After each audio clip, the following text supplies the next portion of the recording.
So, Hoyoverse has finally announced a new 4-star, and it's Lynx, a quantum abundance. Now, I already discussed about Luocha and the second healer argument in a previous video, and I stated that just because Luocha is out, we don't need to rush on him. Before we start, a disclaimer. This is not meant to be a mockery or some sort of I told you thing. I'm just trying to draw a lesson for the future so that the community can learn and be better.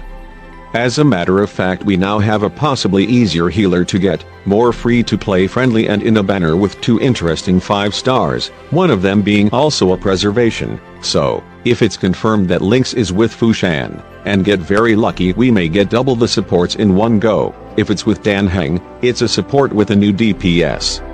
So especially for free-to-play players, it's better odds and rewards than the Luocha banner, since even with 4 stars may be much more convenient. Yukong will be given for free in 1.2, it would be even worse if Lynx will also be given for free, but I doubt it since Yukong is plot relevant like Natasha was, because you wouldn't even need to use resources. Other than that, I'm afraid that power-creeping Luocha will be fast. After some testing and watching it be played, I noticed that you still need to build him with HP or else he dies faster. He still heals a lot, is quite insane, but at that point you would prefer an healer with more stat efficiency for their role. Am I saying that if you got Luocha you should throw him in the unused hell?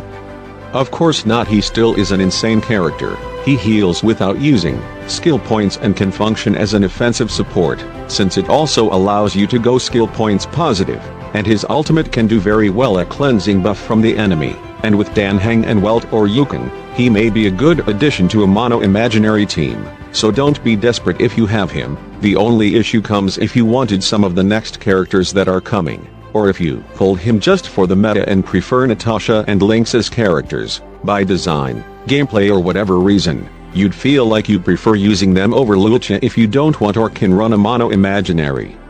So, what can we learn from this situation? Situation that already has some victims?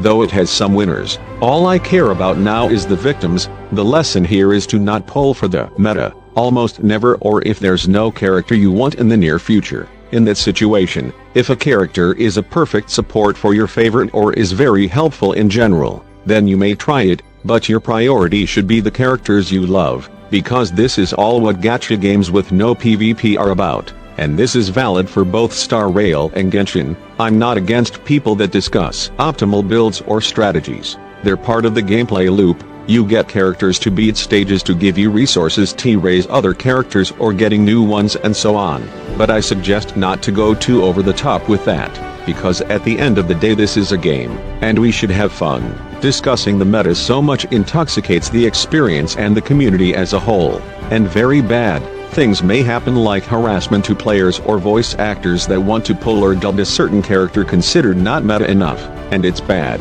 very bad. And now we also have people that spent resources on a character they're now stuck with that didn't actually want. Now that a possibly easier to get alternative is here, either they were free to play or some range of spender, from goldfish to whales, it's still resources, but the meta forced it on them. The rush for the memory of chaos that Noon actually can complete fully, probably not even whales because of Relic's luck. So for the future, be careful, especially if you're a low spender or a free-to-play. Save for your favorite, when have lots of free or 4 stars supports which are actually incredibly powerful. We can build a proper couple of teams with them and still perform well. So guys, cheer up, Luocha was not a waste, but now we have learned that being chiller is not a bad idea. Thanks for watching, and we'll see each other in the next video. Goodbye.